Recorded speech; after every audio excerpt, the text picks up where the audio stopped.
isa rin po ako sa nanay ng pasyente ng leukemia. May mga kailangan po kami gamot, tulad po ng mga chemo drugs.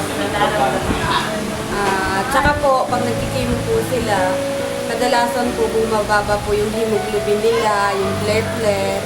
Sana po, tulungan niyo pa rin po kami sa mga ganon.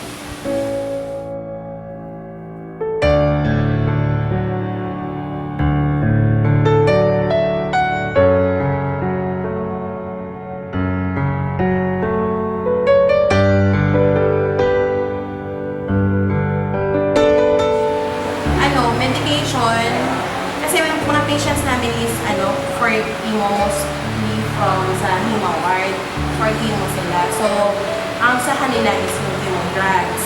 So, depende yun sa protocol ng each patient kung anong chemo drugs ang para sa kanila.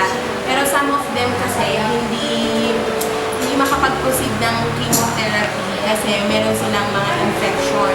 So, nasa up yun.